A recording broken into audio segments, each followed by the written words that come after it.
I would like to welcome everybody to the 21st day of the session, Wednesday, February 8th, 2023. Today in history. So today in history, on February 8th, 1938, so all of you people that have County 1 on your license plate, 1938, Alcova Dam is completed. Chief Clerk, please call the roll. Convening roll call for the 21st day, Wednesday, February 8th, 2023. Alamand? Allred? Andrew? Angelos? Banks? Bear? Berger? Brown? Burkhart? Byron? Chadwick? Chestick? Clauston? Conrad? Crago? Davis? Eklund? Haraldson? Harshman? Heiner? Henderson? Warnock? Jennings? Knapp? Larson Lloyd? Larson JT? Lawley? Locke? Nyman? Newsom? Nicholas? Excused for Nicholas? Oh, there he is. Nemec? Northrup? Oakley?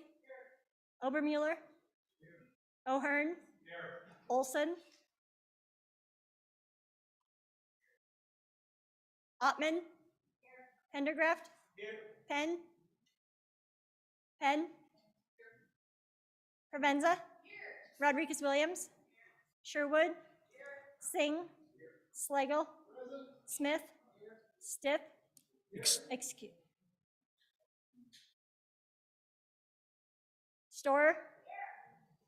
Strock? Stivar? Tarver? Trujillo? Walters? Ward? Washut? Western? Winter? Wiley? Yin? Swanitzer Dan? Swanitzer Dave? Speaker Summers? Here. 62 present. All right. That hasn't happened in a while, Chief. I would like to welcome Reverend Mark Marston from the First United Methodist Church for our prayer of the day. Please rise. Let us pray. God, who created the wing of the fly, the tallest mountain, the brightest day, the darkest night, the coldest wind, and the gentlest breeze, we come before you on this day, knowing that while our problems and issues may seem monumental to us, but to you they are but a speck compared to what the great things are that you have done. Be with us on this day, that we know that there's no problem so great that we cannot solve it with you. For these things we pray through Jesus Christ. Amen and amen. Thank you, Reverend Marston. Please join me in the Pledge of Allegiance. I pledge allegiance to the flag of the United States of America and to the republic for which it stands, one nation under God, indivisible, with liberty and justice for all.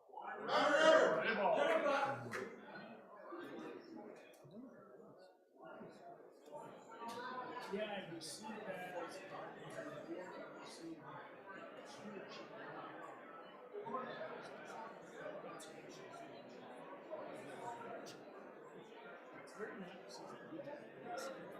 Well, thanks again for coming. Well, certainly.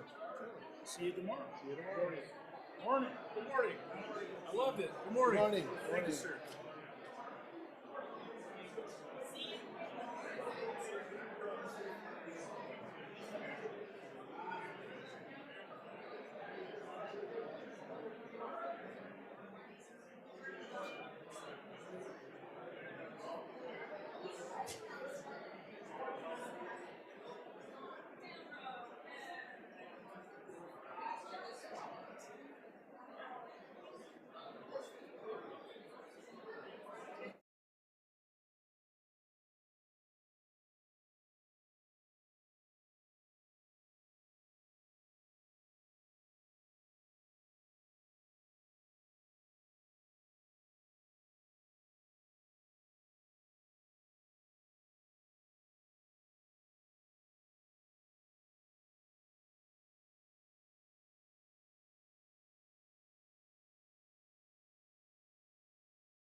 The House will please come to order.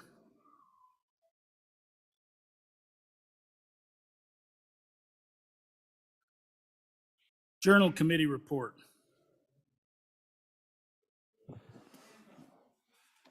Your Journal Committee reports that the Journal of February 7th, 2023 has been read and recommends that it be approved. Representatives Chestick and Ward. We do have a doctor of the day. I don't really see him back there, but the doctor of the day is Dr. Matthew Mitchell. And even if he's not there, let's give him a round of applause.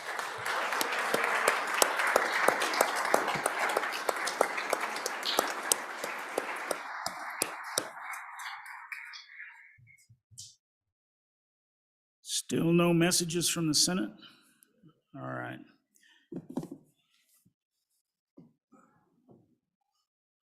We're at that order of business of Senate files on first reading. The first Senate file for our consideration is Senate File 35. Senate File 35, sponsored by Judiciary.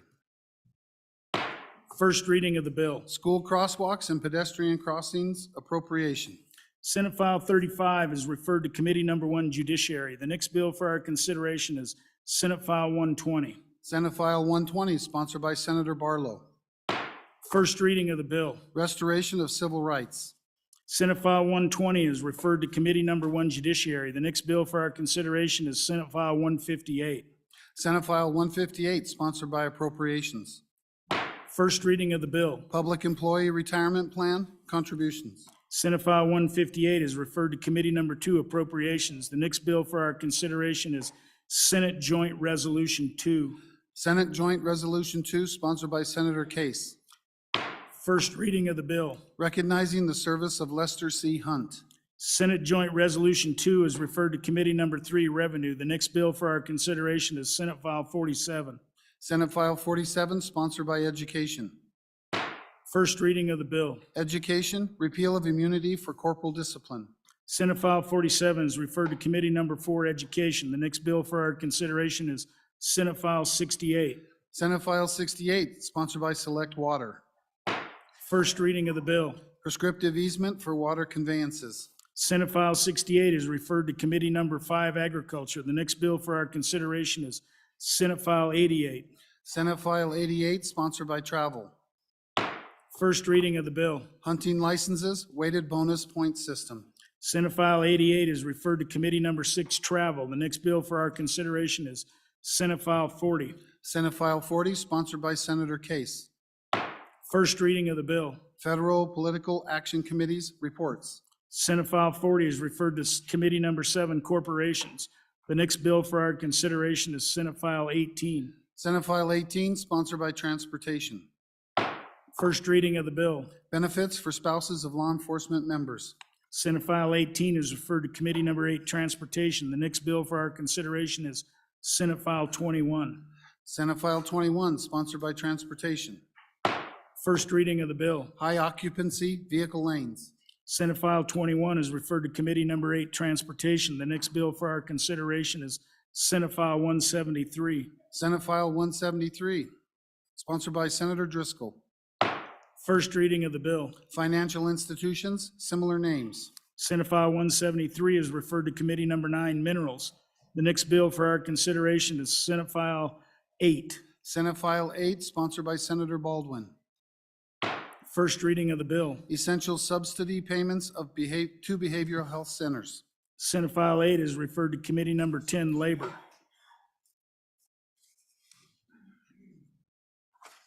Reports from standing committees.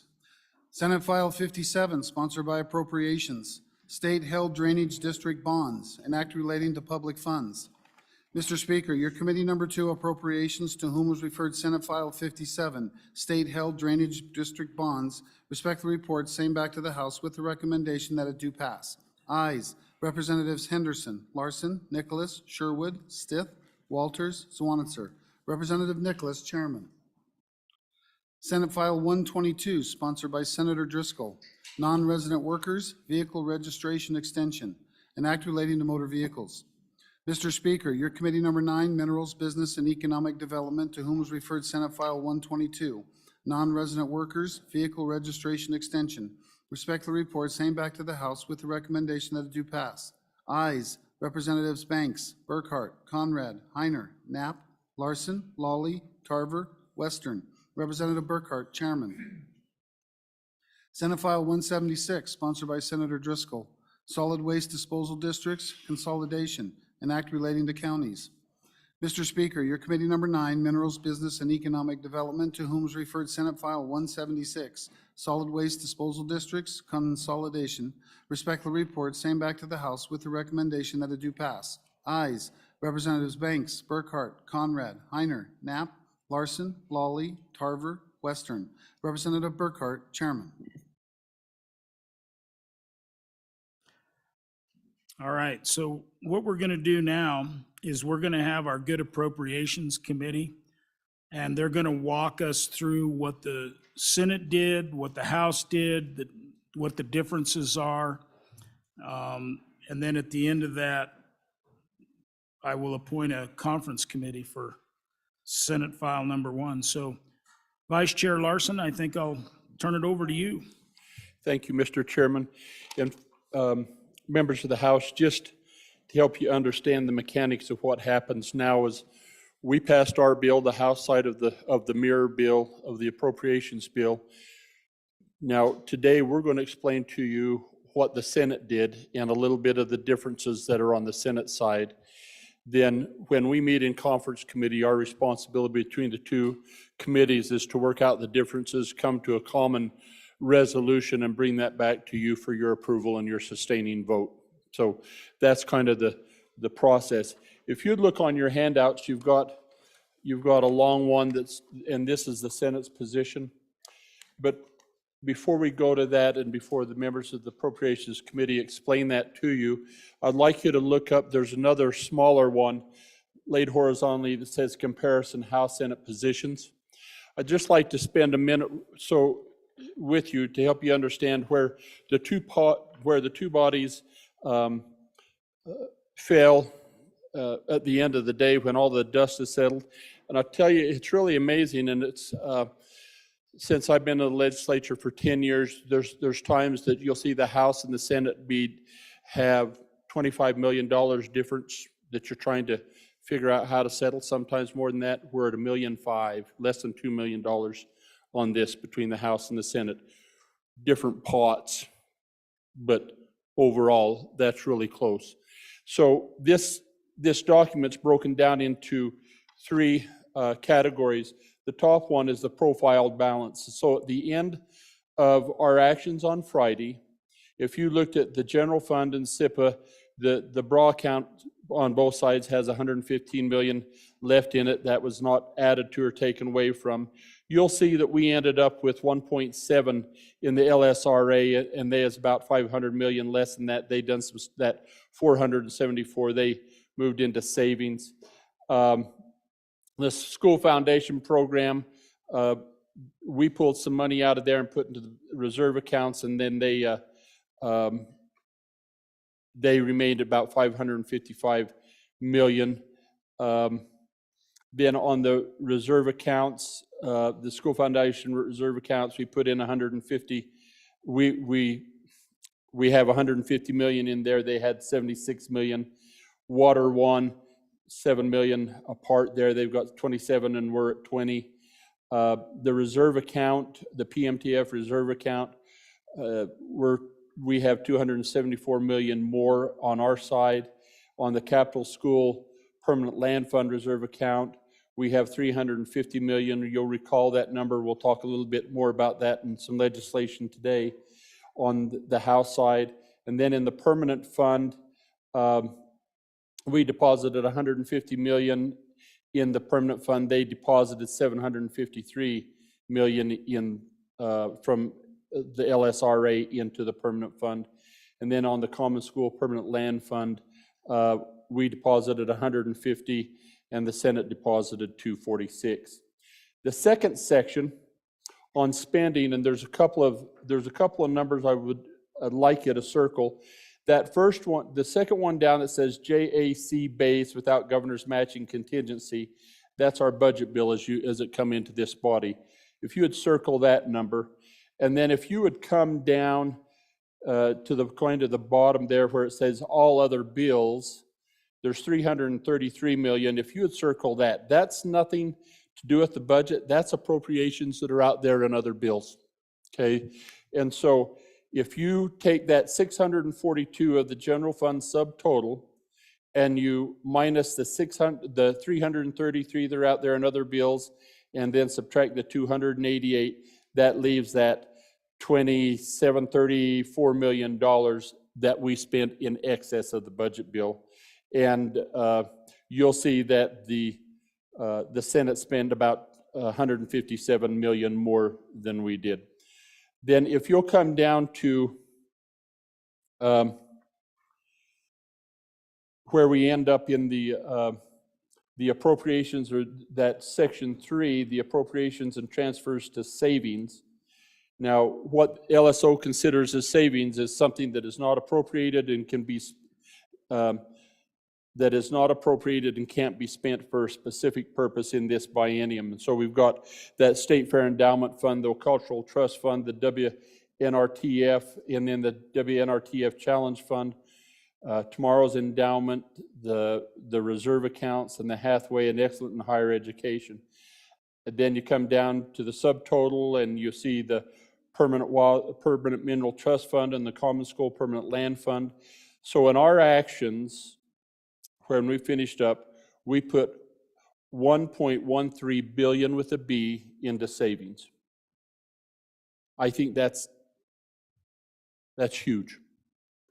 We put 1.13 billion into savings. The Senate, not off by, they put in 1.07 billion, $63 million difference in savings.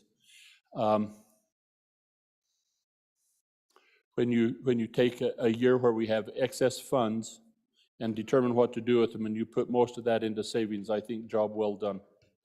So with that, Mr. Speaker, the members of the House Appropriations Committee will go ahead and walk the members of the House through the Senate actions on Senate File Number 1, which is their budget bill.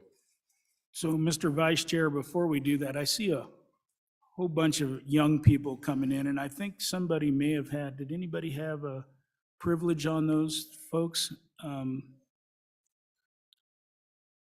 I know that we were going to get a couple of groups of them today, and I thought maybe we could take care of that and recognize our youth. Chairman Olson, please. Thank you, Mr. Speaker. Privilege of the floor. Please go ahead. It is my honor to introduce to you up here in the South Gallery. Why don't you all kids go ahead and stand up for us? These are third graders from Pioneer Park, which is in downtown Cheyenne. Welcome to the House.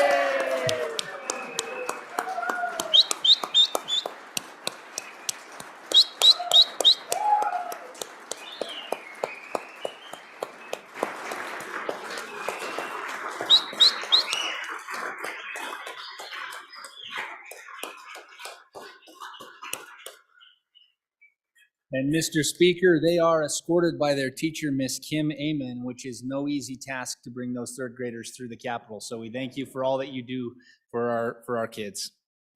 Thank you very much for coming. Welcome to the House. And with that, Vice Chair Larson, remind me, do we entertain questions on some of this at the end? Do you remember how we do that? Vice Chair Larson. Mr. Chairman, historically, we just provide the information and move to conference, but we're certainly open to there's not a rule. Okay. So maybe when we're all done, if there's a question or two, we can, I don't want to spend all day on it because we got a lot of third reading amendments, but I'd allow a couple questions. So with that, Representative Walters. Thank you, Mr. Speaker. So now we're working off the really big page or sheets of pages. And you'll notice throughout this, there's going to be 3 sections of this, and they'll be divided by a large gray line. And so the first section will be the identical items. So these are items that will not be discussed in the conference committee because, as any conference committee on any bill, you don't have to negotiate between the same position because it is the same position. So I will get to those. Then the next section will be related. And on the related positions, I think it should be noted they're related because they discuss the same agencies. They may be doing completely opposite things, but they're in some instances, but they will be related because they're related to the same agency. And so it's generic when we say related, but at least that's so you have some context. And then the third section will be the completely unrelated items. So with that, I will start with the identical items, starting at the top of the page. And so it's Senate second reading amendment number 1, which was identical to House second reading amendment number 1. And this just simply moves the $26,550 for dues for Education Commission of the States to the governor's office. JAC had moved it to pay those dues, had moved over into the Department of Education, and we simply moved it back to the Chief Executive's office. Moving on to the next box, Senate second reading amendment number 2 was the same as House second reading amendment number 5, and this is in Agency 006, Administration and Information, and this is just specifying that footnote number 2 for the $412,000 in general services is for the Thyra Thompson building operations and staff to make sure that it did not get absorbed and utilized in other buildings around the state. Moving on to the third box, Senate second reading amendment number 3 is the same as House second reading amendment number 4, and this is to keep the Capitol open, but only for not less than 4 hours per day on the weekends. Moving on to Senate second reading amendment number 4, which is the same as House second reading amendment number 6. This is an Agency 20, Department of Environmental Quality, and this amends the footnote regarding the Deputy Director, Ombudsman, and Engineering Geologist position to be included in the standard budget. And that was so that those positions are ongoing because it's hard to hire somebody for a one-year position. Moving on to Senate third reading amendment number 4, it was identical to House second reading amendment number 10 in Agency 45, Department of Transportation, and this is $8.6 million general fund for the WIO link, and then adding the footnote that says this is for the maintenance to offset charges to local governments that use WIO link. Moving on to Senate third reading amendment number 21. It was identical to House third reading amendment number 25, Agency 48, Department of Health, and this is the $20,000 for the PACE study, the PACE program study. Moving on to Senate third reading number 8, identical to House second reading amendment number 13, Agency 49, Department of Family Services, and this is the $500,000 general fund for the DFS with the one-to-one match for the behavioral needs. Moving on to Senate second reading amendment number 8, it was identical to House second reading amendment number 15 in Agency 60, State Lands and Investments. And this is really the clarifying language that the $6.1 million for the MRG grants was appropriated. Like I said, clarifying language in that regard.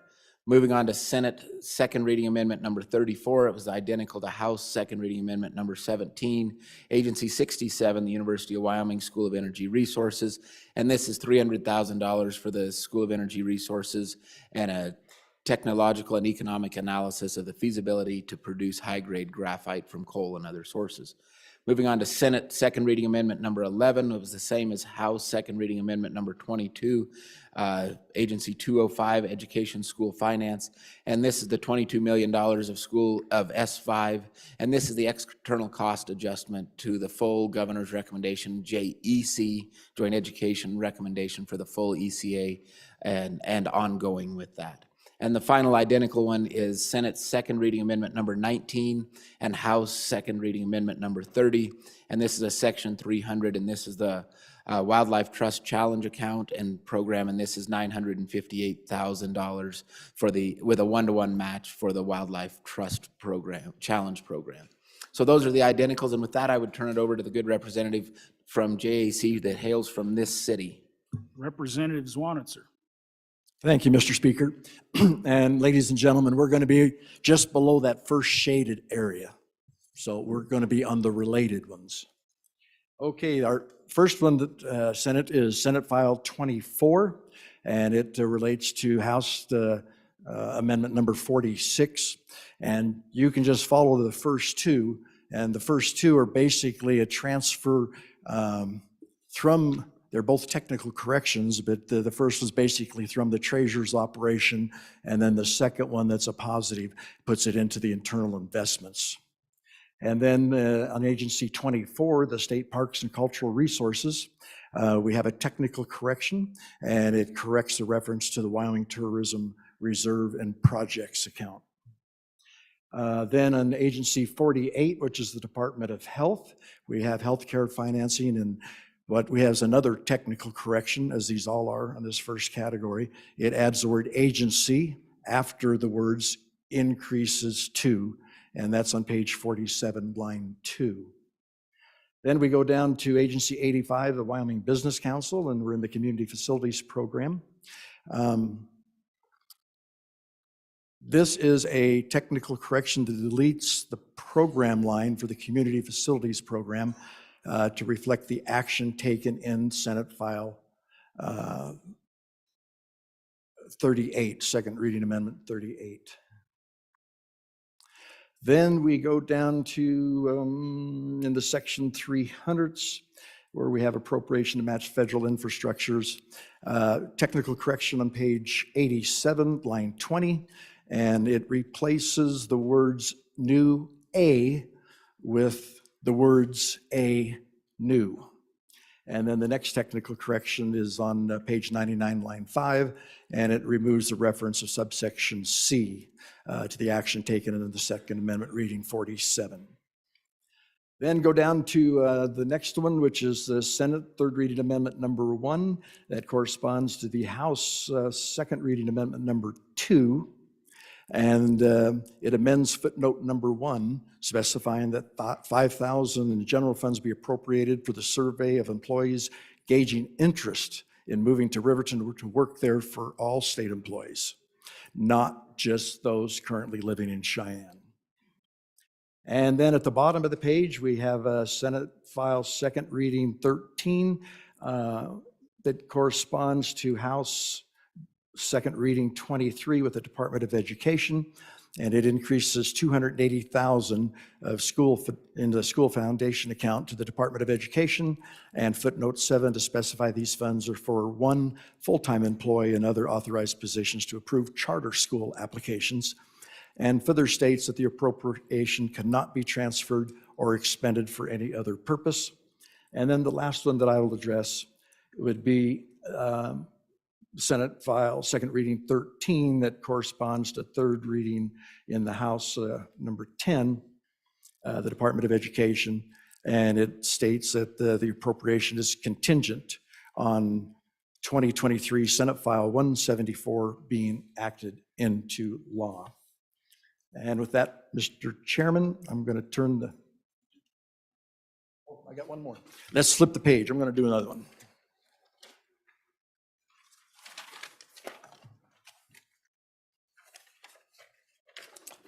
Okay, and this would be the one at the top of the page. It's the Senate Amendment Second Reading 41 that corresponds to the House Third Reading Amendment number 34.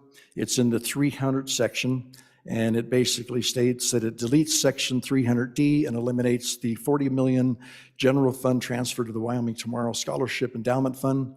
And then on the fiscal profile, currently 2623, House Bill 30 still includes a $60 million transfer to the Wyoming Tomorrow, resulting in no profile difference between the House and the Senate on this provision.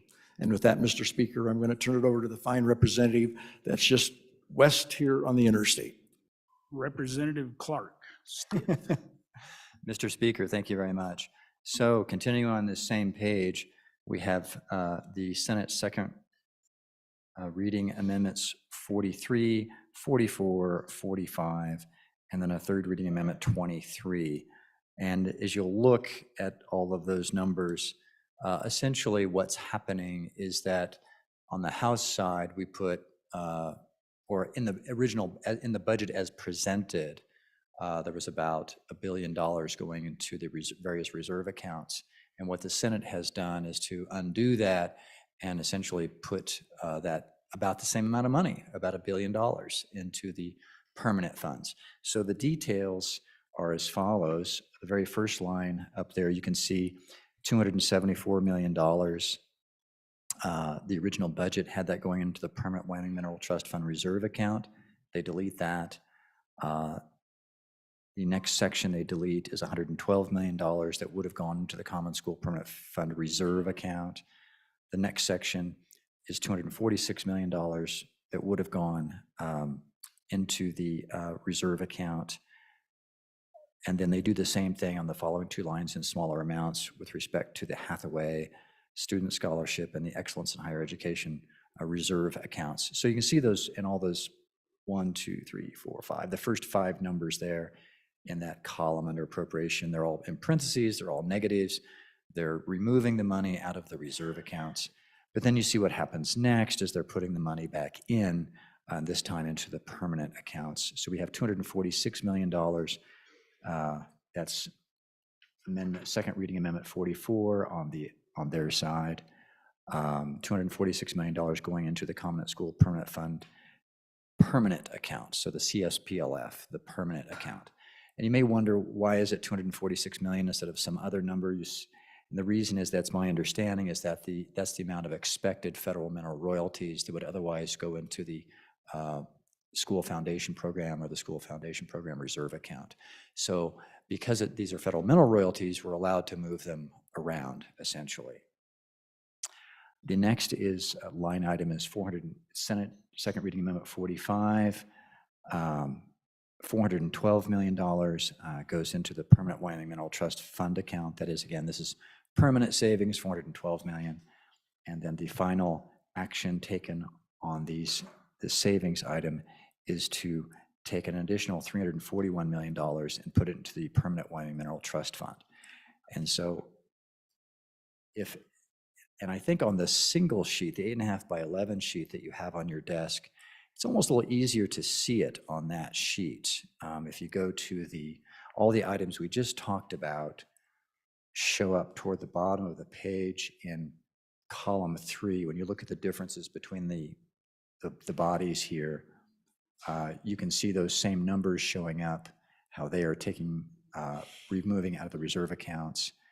And then on the Permanent Wyoming Mineral Trust Fund account, you'll see they've got a collective big deposit of $753,500,000 going into the Permanent Wyoming Mineral Trust Fund. And then we get to the spendthrift section of what they've done. That is third reading amendment number 17 adds, or keeps, is probably the better way to say it, keeps $160 million of spending for the governor's federal energy matching projects. So that's an add back. As you recall, this body took it out and put $150 million of it into permanent savings. The other body spends it. And so if you'll note on the 8.5 by 11 sheet that under this Roman II appropriations for spending, the very first line item of spending on the other body is this $160 million, resulting in that body spending $158 million more than this body did. But if you take that out, then the spending between the two bodies is within a couple $1 million of each other. So, and with that, I think we have one more. The last one is second reading amendment number 15. That does not change the dollar amounts, but what it does do is it says that essentially the $100 million for school capital construction is no longer earmarked for 2 communities plus others. It's just in a lump sum. So there's no specific schools designated for that appropriation. And with that, I would turn it over to the good representative from District 54. Representative Larson. Thank you, Mr. Chairman. So we're down on the unrelated section of the Senate's actions, and we start with Senate Second Reading Amendment 20, where they remove a position out of a request from ANI to provide security guards at the Thyra Thompson building up in the center part of the state. We had passed that amendment. In Senate Third Reading Amendment number 2, they adopted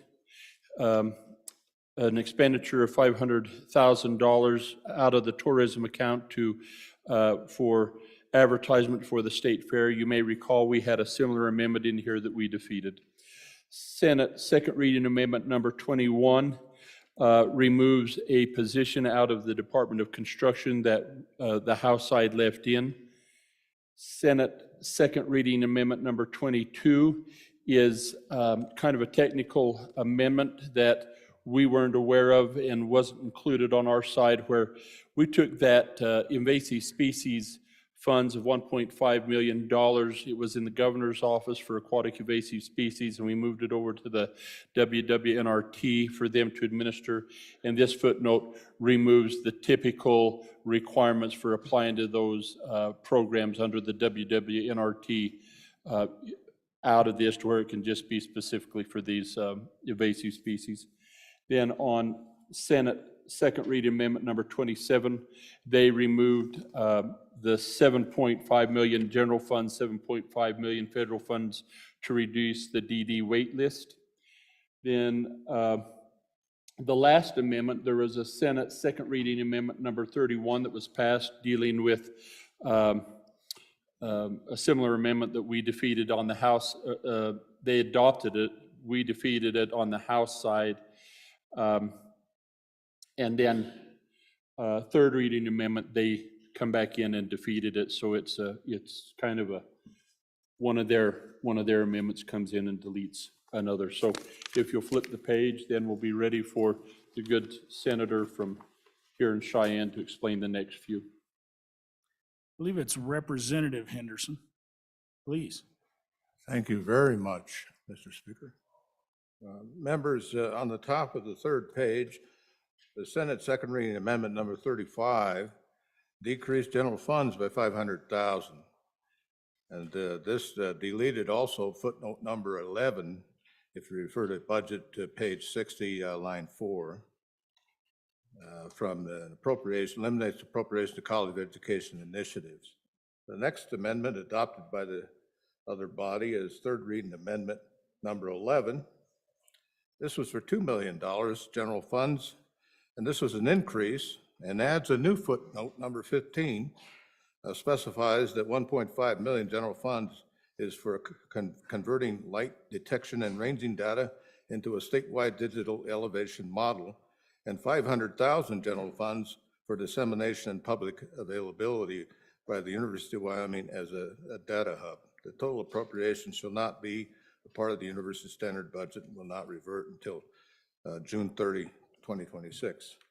The next third reading amendment is number 12, and that is other funds, an increase of $250,000, and that is the SO you see there is, if you look in your codes, it refers to explanation in the footnote which it provides there. The opioid settlement, these are special funds clarified in the footnote, opioid settlement funds within the consumer settlement account. And it adds footnote number 3 to create a pilot program using digital therapeutics to treat persons on probation or parole with substance use disorders for our good agency 80, Department of Corrections.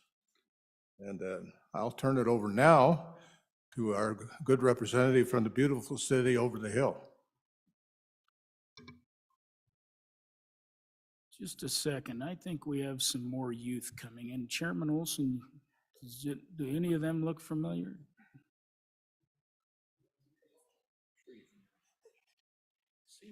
I'll go through the next one. Maybe Chairman Olson, you can find out who we have. Thank you.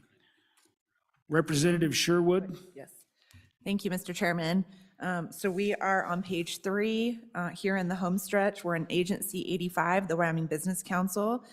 So this is second reading amendment number 36. This is on page 73, line 9 of your budget bill. This removes the position and funding for an agency project manager. Next one, second reading amendment number 37, removed the $30 million in funding for the Business Ready Communities Grant Program. And then third reading amendment number 13 reinstates the $30 million in funding for the Business Ready Communities Grant Program. Then you'll look at the second reading amendment number 38.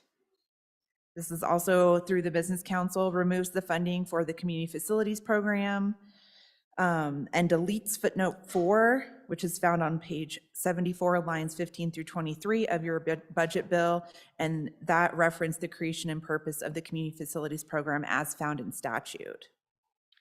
Then under section 300, the Senate second reading amendment number 16 amends the language here to include, after lithium mining, the processing and separation of lithium as a permissible use of the energy matching funds. So there's no change to this amendment, to the appropriation amount, just the language. Go down to the next one. This is Senate second reading amendment number 47.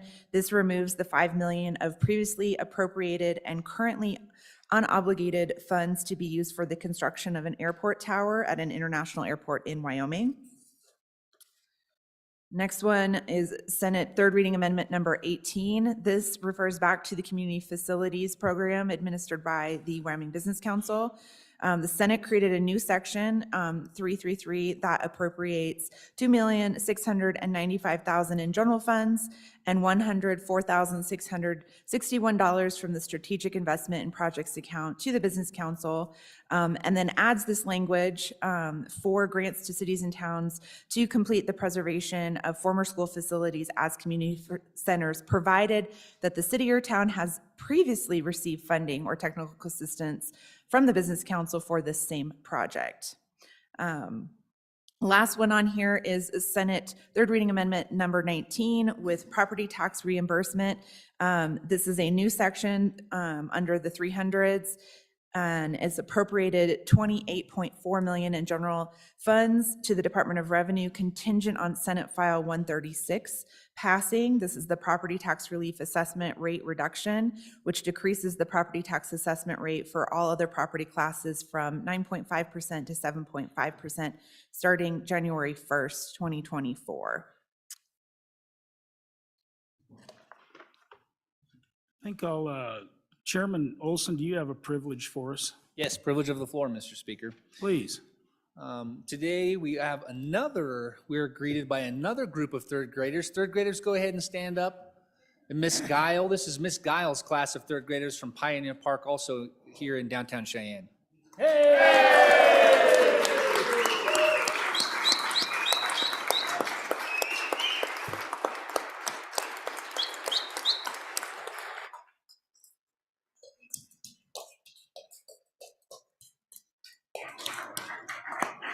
Lots of third graders today. Welcome to the House. Privilege of the floor. Privilege, Representative Allred. Out of this group up here, one of those is my grandson. So, hey, Yeah.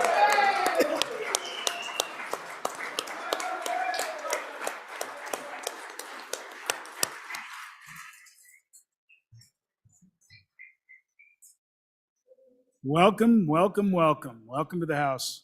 Representative Larson? Thank you, Mr. Chairman. I'll just tell that all-red grandson how much we love his grandpa too. We're glad he's here. So, Mr. Speaker, let me just share with you what we'll be doing now is we'll be coming back to you again after we meet with Conference Committee, and we'll show you side by side the actions on the budget bill and what we've done. Okay? And so, but Mr. Speaker, I think for this exercise today, if there's questions and you're so inclined, would be happy to answer them. Chairman Newsom, go ahead. Mr. Chairman, as I look at the funding for the state fair, that's $500,000 to advertise a 4-day event, or is there some capital construction related to that? You may or may not know that.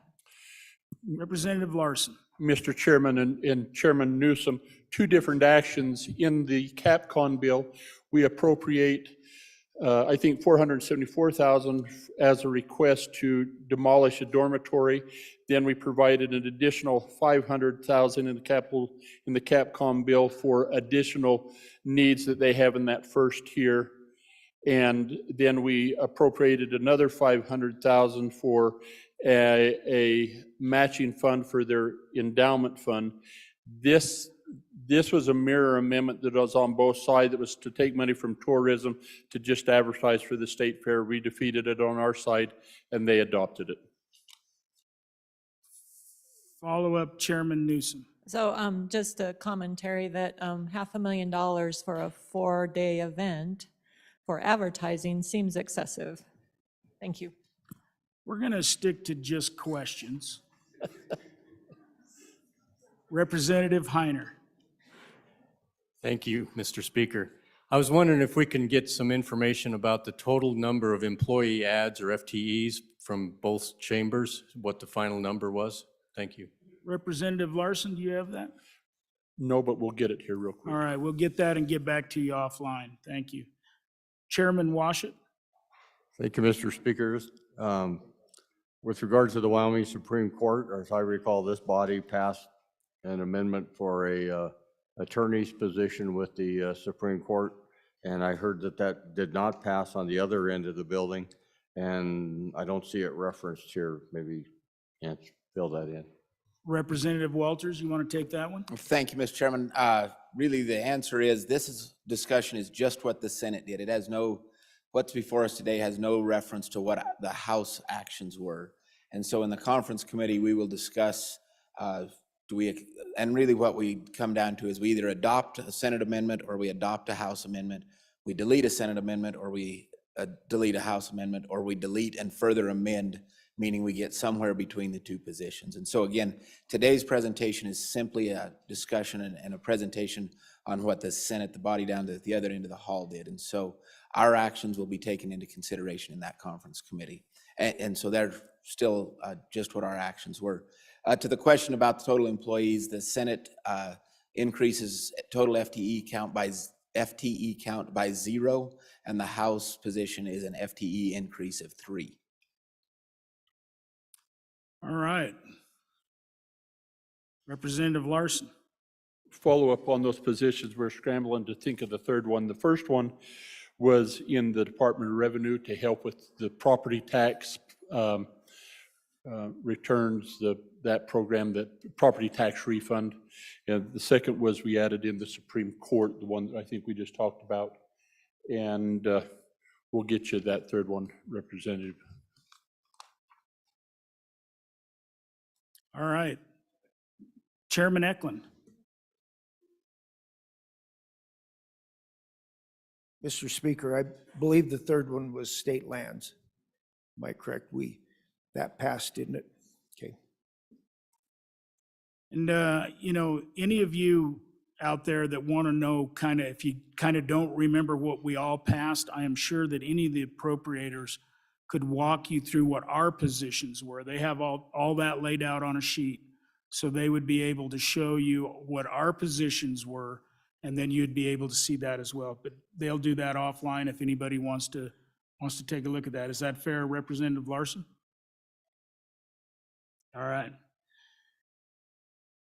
We've received the Standing Committee report to Senate File 1. There being no further discussion, Senate File 1 is referred directly to a conference committee of 5 members from each house to meet and resolve the differences between the houses with respect to both budget bills. House Bill number 1 and Senate File number 1. Conference committee for Senate File number 1 and House Bill number 1 is Nicholas, Chair, Larson, Lloyd, Walters, Stith, and Sherwood.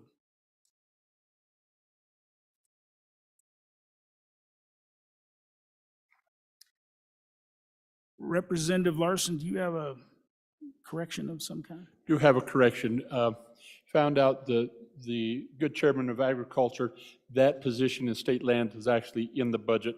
The third one was charter schools, is in the Department of Education, and it hinges on whether that bill passes or not.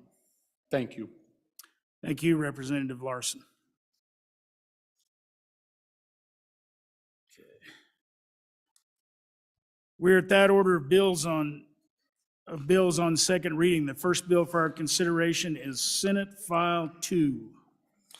Senate File 2, sponsored by corporations. Wyoming Telecommunications Act, sunset date, an act relating to telecommunications. Senate File 2 having been read two separate times, the question is, shall the bill be read a third time? Hearing no objection, it is so ordered. The next bill for our consideration is Senate File 4. Senate File 4, sponsored by Labor, North American Industry Classification System Amendments, an act relating to workers' compensation. Senate File 4 having been read two separate times, the question is, shall the bill be read a third time? Hearing no objection, it is so ordered. The next bill for our consideration is Senate File 13. Senate File 13, sponsored by corporations, Bar and Grill Liquor License Amendments, an act relating to alcoholic beverages. We have amendments. I will start with Representative Andrew first.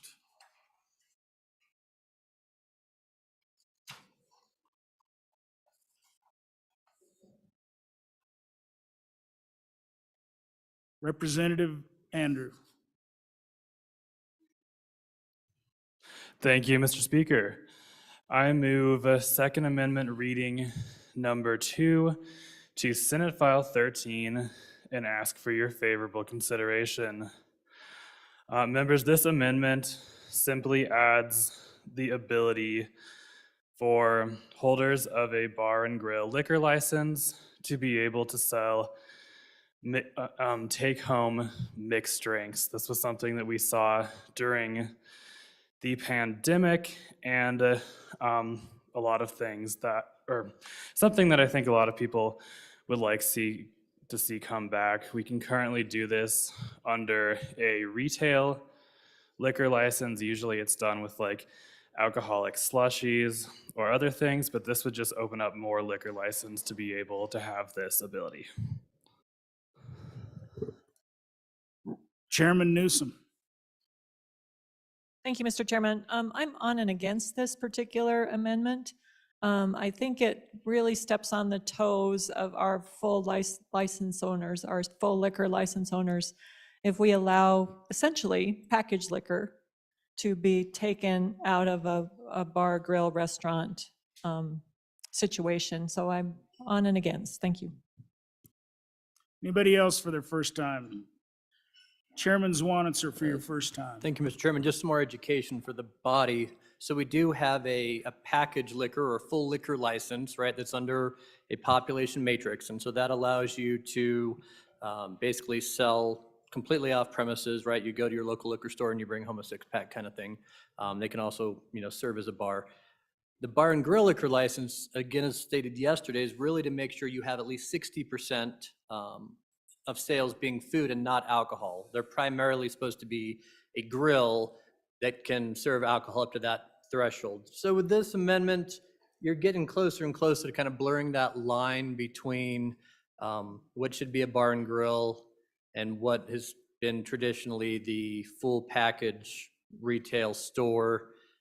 I mean, I like a mixed alcoholic slushie as much as anyone, but I'm slightly concerned this is kind of a step not anticipated or considered in the interim with this bill. And while I appreciate its intent, I think it is a little shaky to take this step at this time, but everybody likes an alcoholic slushie. So vote your conscience. Representative Davis for your first time. Mr. Speaker, on and against the bill for the previous two representatives brought up valid points that we're just about there to cross the line. So I am against the bill. Thank you. Anybody else for their first time? Anybody for their Chairman Brown. Thank you, Mr. Speaker. On and against, I think what we're starting to see here is if we get greedy. I think once we get to the point where we're trying to open this up and we see ourselves being envious of what others can do, we start getting to the point of being a little too greedy. And we start lusting after those types of things that are out there. And I don't know that this is what we want to do with our alcoholic licenses out there. In my opinion, I think that the bill as it stands was a good compromise, right? This was worked during the interim, and this type of discussion wasn't really out there. And I don't think we want to get gluttonous. I think that we're being a little overbearing on this. So on and against. Anybody else for their first time? Overbearing is probably a stronger word than we need to say on an alcohol bill, I would say. Anybody else for their first time? Anybody for their second time before the bringer of the amendment? Representative Andrew, please. Mr. Chairman, thank you. In a free market economy, I don't see why more competition in this space wouldn't be a good thing. I think it'd be good to eventually open this up to more liquor licenses, because we are talking about a value-added product that is made behind the counter at a bar, and not just packaged liquor specifically. It doesn't apply to packaged liquor. It applies to mixed drinks only. Thank you, Mr. Speaker. All those in favor of second reading amendment number 2 to Senate File 13 signify by saying aye. All those opposed? No. Second reading amendment number 2 to Senate File 13 has failed. Now we'll go to second reading amendment number 1.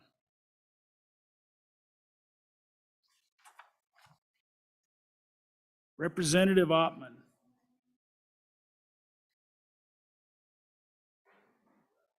Thank you, Mr. Speaker.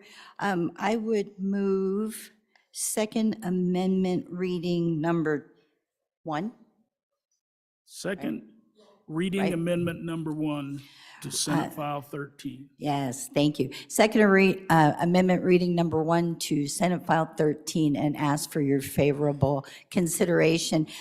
What this does, we saw the bill in my committee on corporations, and we looked at it, and industry is wanting to, because of businesses and different entities that are coming, they're wanting to increase the number of licenses.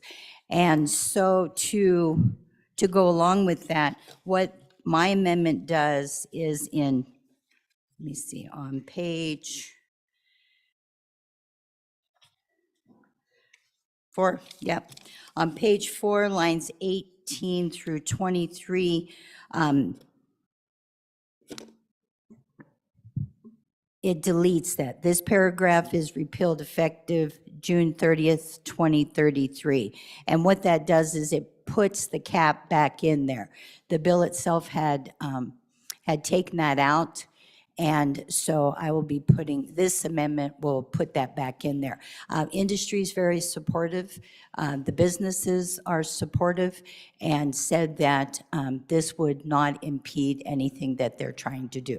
So I would ask favorable consideration. Thank you. Anybody else for their first time? Second time, sensing the need to vote. All those in favor of second reading amendment number 1 to Senate File 13 signify by saying aye.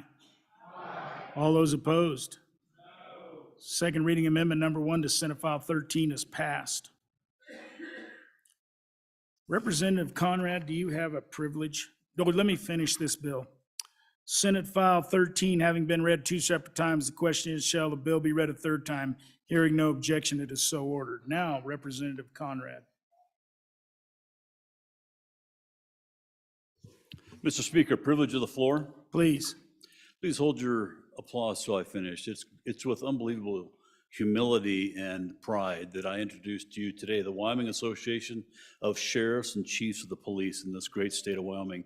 Just so you know, their mission is to provide leadership on all law enforcement issues in the state of Wyoming, and I'm eternally grateful for their unbelievable service to us and our respective communities and families. Round of applause for them, please.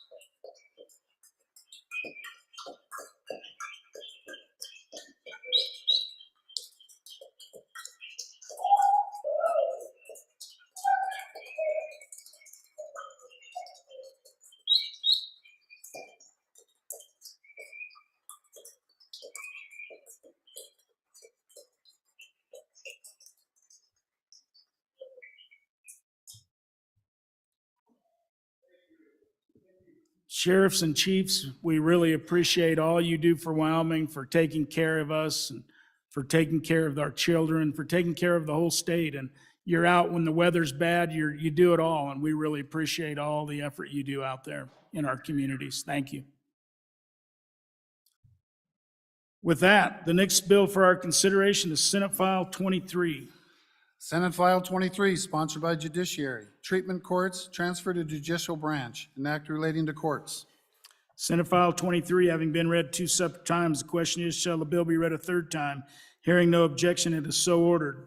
The next bill for our consideration is Senate File 48. Senate File 48, sponsored by Education. Education suspension and expulsion model policies. An act relating to education. Senate File 48 having been read 2 separate times, the question is, shall the bill be read a third time? Hearing no objection, it is so ordered. The next bill for our consideration is Senate File 77. Senate File 77, sponsored by Minerals. Public Works Apprenticeship Program, repeal. An act relating to city, county, state, and local powers. Senate File 77, do we have an amendment on that? We do not have an amendment on that. Senate File 77 having been read 2 separate times, the question is, shall the bill be read a third time? Hearing no objection, it is so ordered. The next bill for our consideration is Senate File 78. Senate File 78, sponsored by Minerals. Apprenticeship and job training promotion in schools. An act relating to education, labor, and employment. We have amendments. Representative Larson, J.T. Thank you, Mr. Speaker. I move second reading amendment number 1 to House Bill, or sorry, Senate File 78, and ask for your favorable consideration. Members, this is adding language that requires school districts just to put this information on their website. I think apprenticeships are equally as important as getting a college education, and I think that we should support both avenues as we move forward in the state. So I ask for your favorable consideration. Chairman Burkhart. Thank you, Mr. Speaker. This amendment was brought up during committee, and we really didn't have time to kind of write it on the fly, so the good representative brought it on his own. So I'd ask for an aye vote. Chairman Brown, for your first time. Thank you, Mr. Speaker. I didn't speak on this bill originally. Again, one of those that I was really trying to just listen to the majority of the discussion, but what happens if we don't publish this? Right? Like what happens if this is not out on the website, and what's the enforcement mechanism? Because I certainly don't want the wrath of government coming down on them. You know, for the inability and the sloth of not being able to do what they're supposed to be doing. I just want to make sure that we're not putting something on these school districts that becomes an overburdening situation for what they're trying to do with this program. I think this is a good program, and I just want to make sure that we're not putting too much on top of them. Chairman Northrup, are you lingering or you want to be at the mic? All right. Representative Berger. Thank you, Mr. Speaker. So in Evanston, I'm proud to announce that we have senior projects that come in that we require all our seniors to do, and they are related to these apprentice programs. And we don't post them on our website, and we don't need to, but it would be a great thing to post apprenticeships. But we hold our seniors very, we hold them in a high standard to complete these projects, and they're based on what they would like to do, where they would like to see themselves after they graduate high school. So they go out, they research, they job shadow, they go into the community, and from those findings, they research, and then they present what they did to us to a project, to a senior project board of 3 teachers. It's a pretty intense process. It's really good. I think this bill and this amendment would just even enhance what we're doing in our community, in our school district. Thank you, Mr. Speaker. Chairman Northrup, for your first time. Thank you, Mr. Speaker. So the districts already have people available to put on snow days or whatever day it is. I don't see this as an overburden or anything audacious. Let's just vote for it and move on. Representative Larson, for your first time. Thank you, Mr. Chairman. I guess I have a question. I think one of the challenges that back when I was doing business is you didn't know if the school had any programs. And so if you were willing as a business to participate and have students come to your business and be part of an apprentice program, you could if I understand this amendment right, if it was on the website, then if you're a business, you could go there and say, oh, they've got programs available, I would be interested, and then could go to the district. Is that what we're trying to accomplish here? Anybody else for their first time? For their second time, Representative Larson, JT. Thank you, Mr. Speaker. So the way I understand it is the apprenticeships and on-the-job training opportunities will be presented to the department that deals with workforce and the services related to that. And then they will then hand that information over to the school districts. And then the school districts can just throw it right up on their website.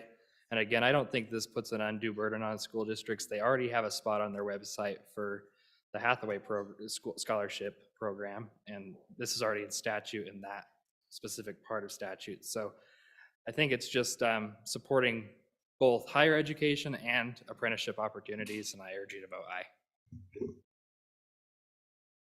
The question is, shall second reading amendment number 1 to Senate File 78 pass? All those in favor signify by saying aye. Aye. All those opposed? Second reading amendment number 1 to Senate File 78 has been adopted. Senate File 78 having been read 2 separate times, the question is, shall the bill be read a third time? Hearing no objection, it is so ordered.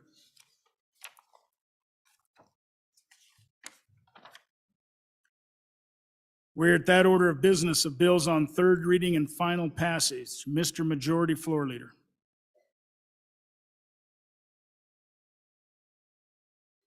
Mr. Speaker, I move the consent list consisting of the following House bills: House Bill number 4, House Bill number 38, House Bill 59, House Bill 89, House Bill 101, House Bill 118, House Bill 174, House Bill 188, House Bill 199, House Bill 200, House Bill 209, House Bill 222, House Bill 276, House Bill 279, House Bill 284, and House Joint Resolution 3. Would anyone like any of these bills pulled off the consent list? Mr. Speaker. Chairman Brown. Just a point of order on this. I show that a couple of them that were mentioned on the consent list do have amendments. And that would be House Bill 276, 143, I think was, no, I'm sorry, and 89. Both have amendments. And 143. So those ones need to be removed. Thank you, Mr. Speaker. Okay, those amendments came in late. Mr. So Chairman. 89, 276, was there another one, Chief? Mr. Speaker, I would move to withdraw House Bill 118. 118 has been removed. Chief, any other amendments that we know of? Anybody else want to remove one of these off the consent list? All right. Will the reading clerk read the bills on the consent list? You want my list? Do you want me to read that? Here's the list if you need it.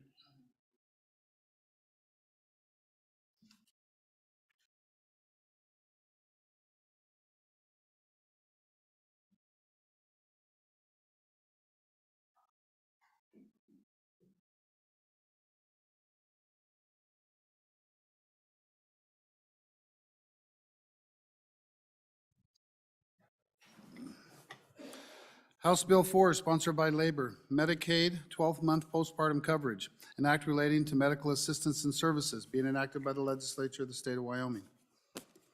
House Bill 38, sponsored by Transportation, Wyoming National Guard member referral, an act relating to defense forces and affairs, being enacted by the legislature of the state of Wyoming.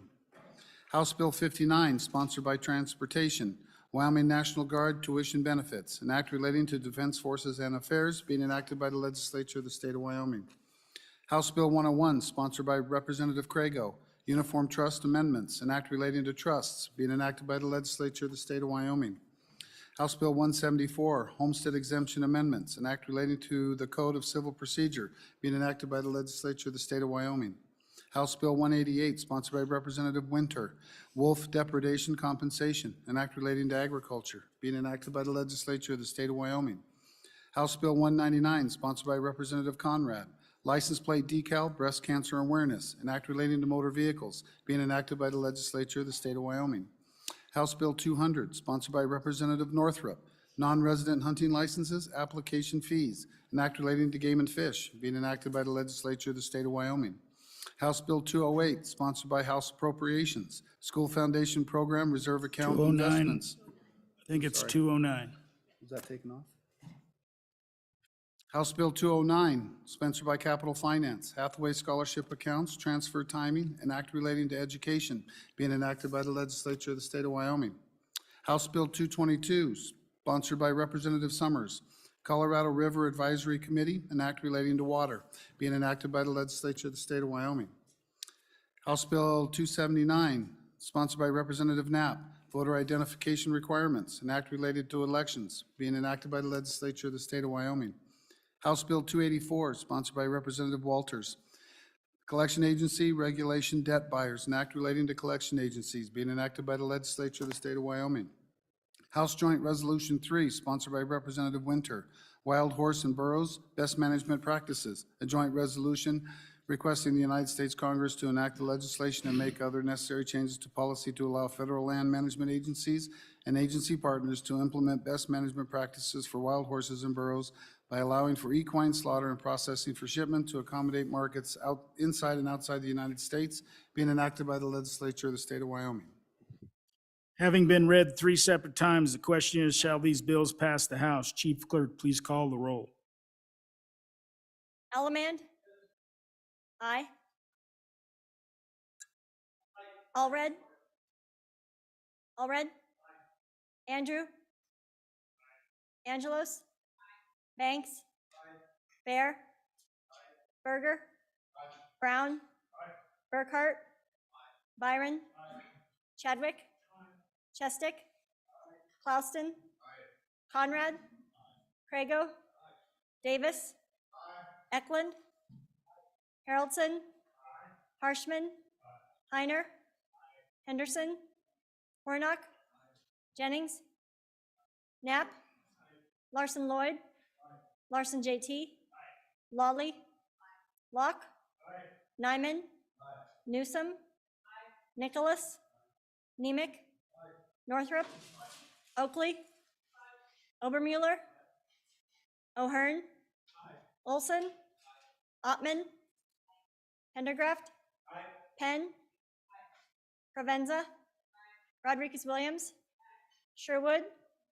Singh? Slagle? Smith? Stith? Storer? Strock? Stivar? Tarver? Trujillo? Walters? Ward? Washut? Western? Winter? Wiley? Yin? Zwanitzer Dan? Zwanitzer Dave? Speaker Summers? Are there any changes? Are there any changes? Closing vote. Vote closed. 62 aye.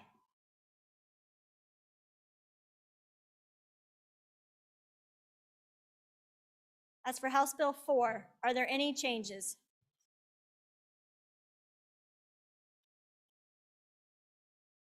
Davis, aye to no. Warnock, aye to no. Singh, aye to no. Ottman, aye to no. Penn, aye to no. Andrew, aye to no. Smith, aye to no. Slagle, aye to no. Stivar, aye to no. Haroldson, aye to no. Ward, aye to no. Bear, aye to no. Strock, aye to no. Knapp, aye to no. Winter, aye to no. Rodriguez Williams, aye to no. Angelos, aye to no. Heiner, aye to no. Jennings, aye to no. Allemand, aye to no. Tarver, aye to no. Banks, aye to no. Washit, aye to no. Locke, aye to no. Pendergraft, aye to no. Trujillo, aye to no.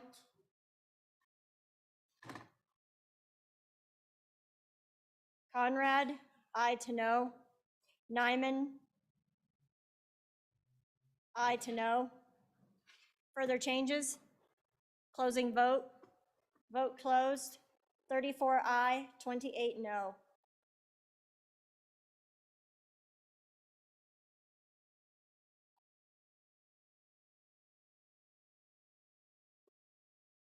As for House Bill 38, are there any changes?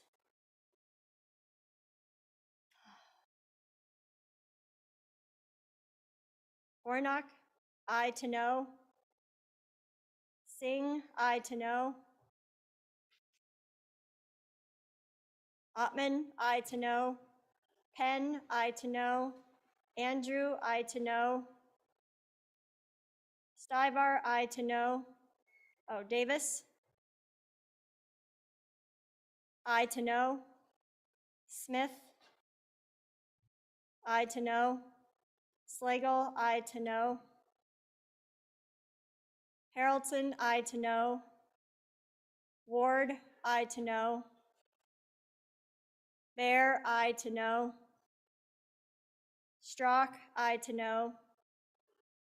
Knapp, aye to no. Winter, aye to no. Angelos, aye to no. Rodriguez Williams, aye to no. Heiner, aye to no. Jennings, aye to no. Allemand, aye to no. Tarver, aye to no. Further changes? Closing vote. Vote closed. 41 aye, 21 no.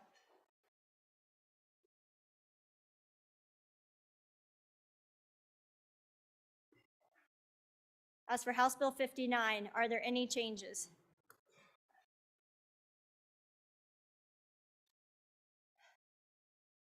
Warnock, aye to no. Singh, aye to no. Ottman, aye to no. Penn, aye to no. Andrew, aye to no. Smith, aye to no. Slagle, aye to no. Stivar, aye to no.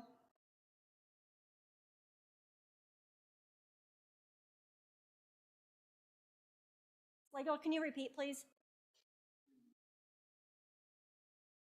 Thank you. Harrelson, aye to no. Ward, aye to no.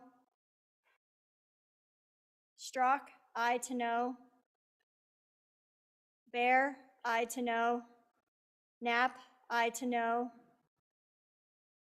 Winter, aye to no. Angelos, aye to no. Heiner, aye to no. Jennings, aye to no. Allemand, aye to no. Tarver, aye to no. Banks, aye to no. Pendergraft, aye to no. Locke, aye to no. Trujillo, aye to no. Further changes? Closing vote. Vote closed. 38 aye, 24 no.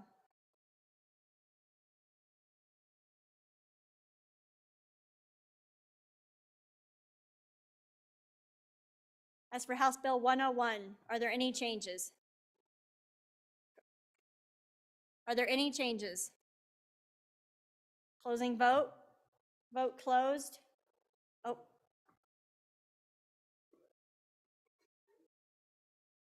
"62 aye.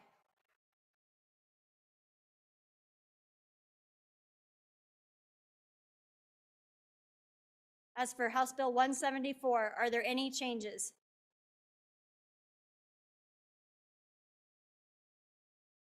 Slagle, aye to no. Walters, aye to no. Henderson, aye to no. Larson Lloyd, aye to no. O'Hearn, aye to no. Obermuller, aye to no. Oakley, aye to no. Chadwick, aye to no. Nicholas, aye to no. Brown, aye to no. Swanitzer Dan, aye to no. Smith, aye to no. Summers, Speaker Summers, aye to no. Further changes? Closing vote. Vote closed. 49 aye, 13 no.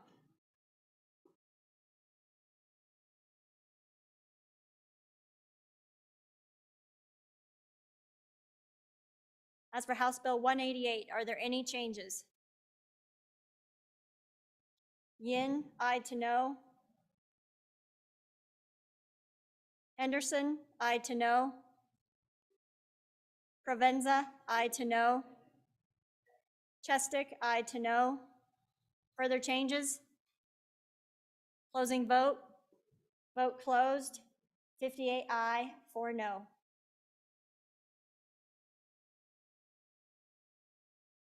As for House Bill 199, are there any changes?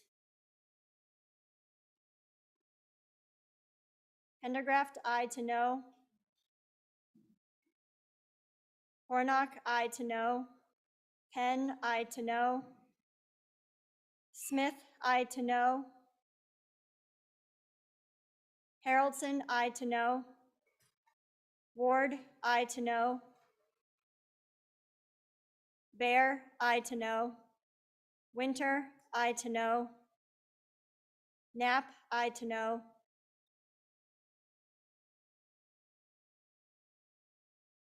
Jennings, aye to no.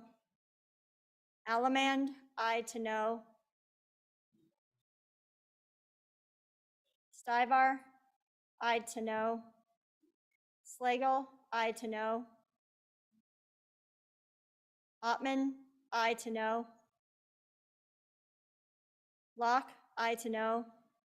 Larson Lloyd, aye to no. Further changes? Closing vote. Vote closed. 47 aye, 15 no.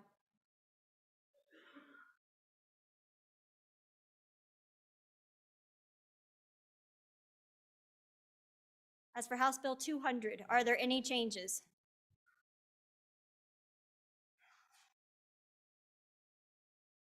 Hornock, aye to no. Western, aye to no. Andrew, aye to no. Penn, aye to no. Smith, aye to no. Slagle, aye to no. Strzok, aye to no. Bear, aye to no. Ward, aye to no.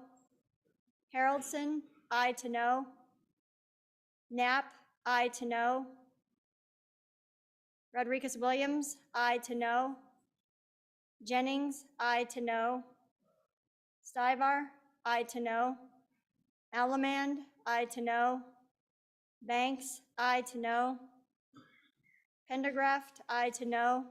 Locke, aye to no. Swanitzer Dan, aye to no. Speaker Summers? Angelos? Aye to no. Further changes? Closing vote. Vote closed. 43 aye, 19 no.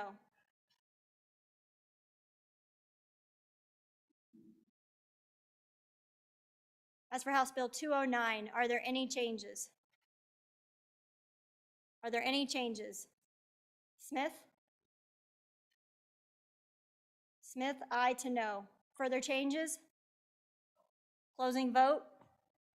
Vote closed. 61 aye, 1 no.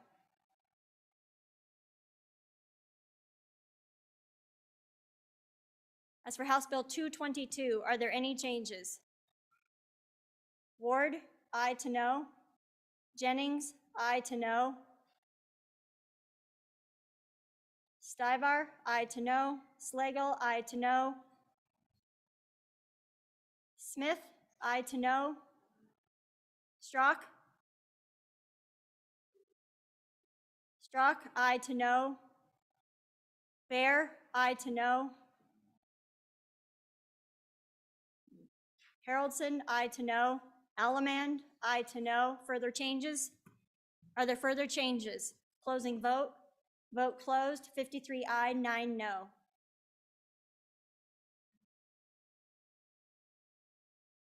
As for House Bill 279, are there any changes? Yin, aye to no. Newsom, aye to no. Henderson, aye to no. Provenza, aye to no. Chestick, aye to no. Sherwood, aye to no.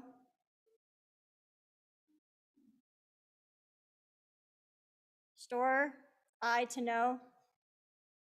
Further changes? Closing vote. Vote closed. 55 aye, 7 no.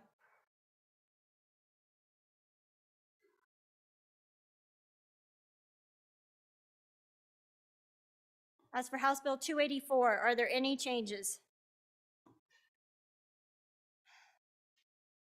Smith, aye to no. Penn, aye to no. Singh, aye to no. Ottman, aye to no. Penn, I already got you. Yin, aye to no. Slagle, aye to no. Stivar, aye to no. Strock, aye to no. Bear, aye to no. Ward, aye to no. Haroldson, aye to no. Angelos, aye to no. Rodriguez Williams, aye to no. Winter, aye to no. Knapp, aye to no. Jennings, aye to no. Heiner, aye to no. Allemand, aye to no. Tarver, aye to no. Banks, aye to no. Pendergraft, aye to no. Locke, aye to no. Further changes?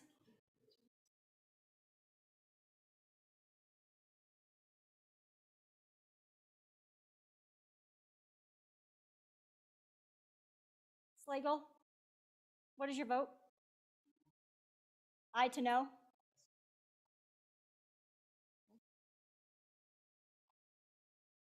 Closing vote. Vote closed. 39 aye, 23 no.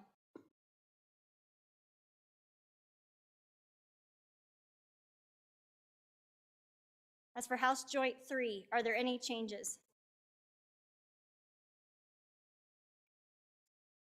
Andrew, aye to no. Yin, aye to no. Jennings, aye to no. Provenza, aye to no. Chestick, aye to no. Storer, aye to no. Further changes? Jennings, no to aye. Closing vote. Vote closed. 57 aye, 5 no. Having received the affirmative vote of the majority of the members elected to the House, House Bills 4, 38, 59, 101, 174, 188, 199, 200, 209, 222, 279, 284, and House Joint Resolution 3 have passed the House.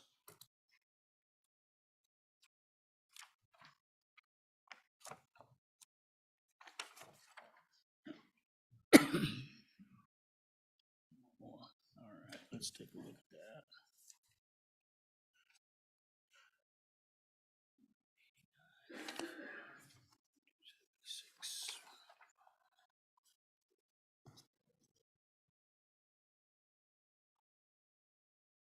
All right, we're at that order of business of bills on third reading and final passage. The first bill for our consideration is House Bill 95.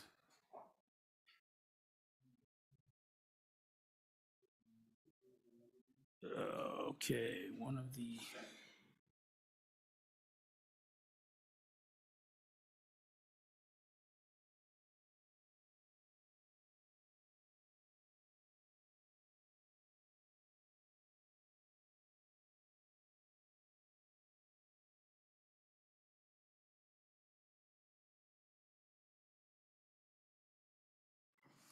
House Bill 95, sponsored by Rodriguez Williams.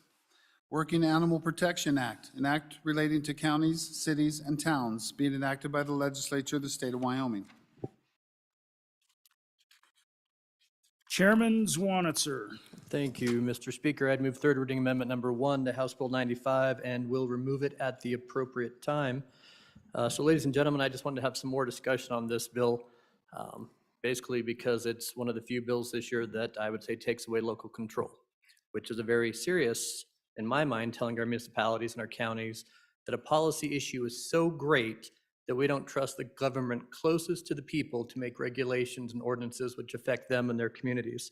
And so to get an idea of where I'm going, I just need to walk you through the bill. So if you'd indulge me just for a minute or two. So it prohibits counties, cities, and towns from enacting and enforcing policies on the use of animals as specified, which is basically a preemption by the state, taking away that local control from our counties and our cities. We're creating some new sections, and we're basically doing this in both our county statutes and our municipality statutes, our cities and towns and our counties. And no city or town shall enact an ordinance or policy that terminates, bans, or unduly restricts a person from using a working animal in lawful commerce or animal enterprise. We define what animal enterprise and working animal is. Then in the next section, we basically say that's the case, but this law won't supersede any of the following 4 categories. Those 4 categories real quick are ordinances enacted, any municipal ordinance or policy related to public health or public safety, and then on the standing committee, we amended any municipal ordinance or policy that protects health and safety of those working animals, and then we did puppy mills and hoarders. And we similarly did that in our county statutes as well. So you have to kind of know a little bit about how cities and counties work, right? So the state has established both. You can have home rule as a city, or counties are just subsets of the state. And it's really weird because you look through our county, let's start with the counties, I'll go to the cities in a second. Our county ordinances and resolutions are very tight. They can only write and pass resolutions or ordinances that protect public health, safety, morals, and the general welfare of the county. That's in 185201. Those are the powers our counties have outside of declaring nuisances and building government buildings and levying taxes, other basic functions, right? So you can only pass resolutions that protect public health, safety, morals, and general welfare. Cities are a little different. We specifically list out every one of their powers in 15.1.103. So my basic question and where I'm going, sorry it's taken me a while to get there, if the only thing that our cities and counties can do in regards to resolutions and ordinances protect public health and safety of working animals, of people, what else is there that we're preempting when the very law says that we'll allow those to supersede? And so I went through all of our statutes and tried to find anything I could think that exists currently in our law that would even generally fall under what would fall under a preemption. And all I could find was in 15.1.103 Roman 14, it's in our cities, and it regulates and prohibits the running at large of any animal. And so I'm not sure how that corresponds. If they're a working animal, we could let them run at large. But that was the only thing I could find that it would even be covered, because no city or county is going to pass a resolution that says we can beat our horse, right? It's only, they can only do for the protect the health and morality and the welfare. So I can't figure out what the bill does when we're saying there's a prohibition on doing it, except they can only do what they're allowed to do, which in any case, if they're trying to protect a working animal or infringe on a working animal's rights, they would just say we're protecting that working animal, and it would be an end around the law. So that is my concern. I can't figure out what the bill does once we've allowed those 4 superseding exemptions to both the cities and the counties. And thus I can't figure out why it's needed besides we're preempting the counties, but then allowing them to do it anyway. So then it's just a policy statement in my mind. But I'd be happy to hear any information on what the bill does that I'm missing. Thank you. Anybody for their first time? Representative Rodriguez-Williams for your first time. Thank you, Mr. Speaker. So this is a good little bill. The Ag Committee worked really hard on this, and essentially what this does is it protects animal enterprise. In the state of Wyoming, we value our rodeos that reside or that are within city limits and within our county's jurisdiction. We value buck and horse sales, our 4-H projects, FFA shows, etc. These events bring in thousands, millions of dollars throughout the state. Animal rights activists target municipalities to enact municipal code, new municipal codes to prohibit these events. It's happening all around our country. So essentially what this bill does is it protects agritourism in the state of Wyoming, which we value so much.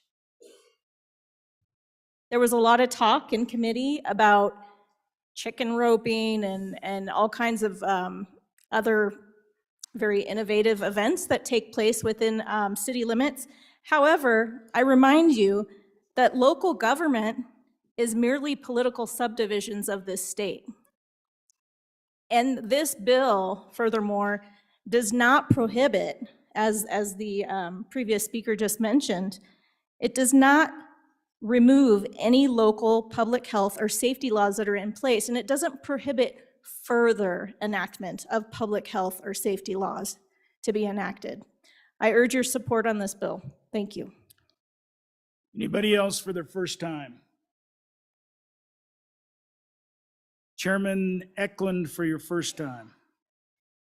Mr. Speaker, so I don't know what words we can use to describe what we were trying to target here, but those events where you rope cattle or you ride bulls and that kind of, those events were part of what we were trying to address. Also the places where young people prepare and show animals, that was also the target, even though it isn't here. This bill was brought and designed to strengthen positions of cities and counties because they can take a beating from national organizations and can be swayed in ways that probably aren't good for the state of Wyoming. They interfere with the culture and the traditions of Wyoming, and I do think we should protect that. As far as local control, we interfere all the time. Representative Alleman for your first time. Thank you, Mr. Speaker. Let's wake up, folks. This is Wyoming. Every day, the government puts stuff down on this state. And it's part of what we do. We put stuff down on municipalities and on counties. It's what we do. Everything we pass has something to do with each and every county and each and every town. This is just another law that will be passed, and it will protect Wyoming even better. Thank you. Representative Hornock for your first time. Thank you, Mr. Speaker. So we have in this city the daddy of them all. Right now, if this bill is not enacted into law, the city could create an ordinance that could shut down the daddy of them all. We're just trying to protect that. Just something to consider as we go through this. Thanks. Representative Larson for your first time. Thank you. I'm just trying to get in my mind how we want to take the control closest to the people away. And if that's, I can just envision this city trying to take away that great event that we have here every summer. But that decision should be local. And we hear in this body all the time about the need to maintain local control in government closest to the people. And I think that those municipalities should have the right to determine how they want to enact ordinances or other things relating to, I don't know why we would take that away from them. So I just find it a little interesting that we would want to snatch that away and impose big government on the local people. Representative Penn for your first time. Thank you, Mr. Speaker. I'm in support of this bill. We had another bill that was, because of time, didn't end up making it through, but it attempts to address a similar subject in that, you know, in the county where the peaks are tall, there's a situation where the municipalities are seriously considering getting rid of some of the events or the facilities that house these events. What I see happening is we get a lot of out-of-state individuals that come in and don't share the values and concern for our Western heritage and our way of life, and those things don't matter to them. And so we're finding that. What's your point?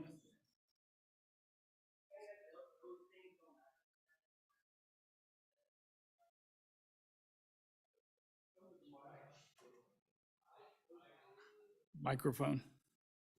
Mr. Chairman, Mr. Speaker, I think Please, what's your point? I think it's inappropriate for the decorum of the chamber to refer to a bill that is about my community, saying that those people, those things don't matter to them, is inappropriate for the chamber. Thank you, Mr. Speaker. So Representative Penn, let's stick to this bill. Thank you, Mr. Chairman. I apologize. So that could happen anywhere in this state, and this is an attempt to stand up and protect what we value. Thank you. Representative Olson for your first time. Yeah, thank you, Mr. Speaker. I'm just trying to figure out in my mind when we stopped believing in local control as a core principle of this body and of the majority party, more specifically too. We don't like when the federal government passes rules, regulations, statute, or law that tells the great state of Wyoming what to do any more than we should appreciate that same principle for our local towns, cities, communities, county commissions. All of these are local decisions. And if we stand firm with the principle that we don't like the federal government telling our state what to do, then it should follow very logically that we don't want the state to tell our local communities what to do. That's a principle. I'd also push back on this boogeyman concept that somehow the capital city would do anything remotely close to hampering the daddy of them all is just silly. It's a huge economic driver, not just for the town or the city of the capital city and for the county, but for the state of Wyoming. And it's a tradition that's been 150 plus years. I just don't think that's going to happen. So I'm just urging the body to really think about your principles. If your principles are for local control, then I don't understand why you would abandon them at this time. Thank you, Mr. Speaker. Just a reminder, if we're getting a little testy, even things like something silly is making a judgment on what people were trying to present. So Representative Banks for your first time. Thank you, Mr. Speaker. I'm all about local control, don't get me wrong. I think we just have to think about far-reaching effects. Certain events that happen in this city, at home in the city I live close to, those events have far-reaching effects that go outside the scope of just those cities. So I think when we make decisions like this, we have to keep in mind the effect decisions we make and decisions that could be made in other bodies could have in the effects that are far outreaching of the scope that we're thinking about right now. So just keep that in mind. Thank you. Representative Trujillo for your first time. Thank you, through you, Mr. Chair. The concept of, local control sometimes seems like a cop-out answer. We have right now in our local control some cities that are trying to pass marijuana bills or misdemeanor bills on marijuana. Are we going to allow that? That's local control. So there are loopholes to bypass felony and misdemeanor laws when it comes to marijuana. So using the answer of let's give it down to local control, sometimes it just makes sense to handle it from the top. As a parent, I don't give local control to my children on how my house is ran. I don't believe we should give it a free-for-all in the state of Wyoming. That's why we are here. That's why we are here to represent and make these policies and rules for everybody else to trickle down and handle. But if we want to give it down to local control, welcome to marijuana world. Wow. Okay, Representative Harshman for your first time. Thank you, Mr. Speaker. Just really a question for the bringer of the bill, sponsor. Just trying to figure out in my mind what problem. I mean, is this happening in a city in Wyoming? That's what I want to know. I mean, maybe this is kind of an out-of-state issue, California, Utah, Texas, somewhere else.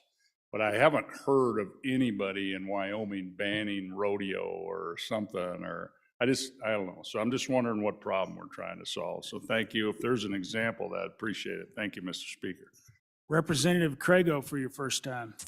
Thank you, Mr. Speaker. Just go back a little bit. I was in the committee, and we actually heard from a representative of the daddy of them all, right here in Capital City. I can tell you they were a little uncomfortable with the bill as written.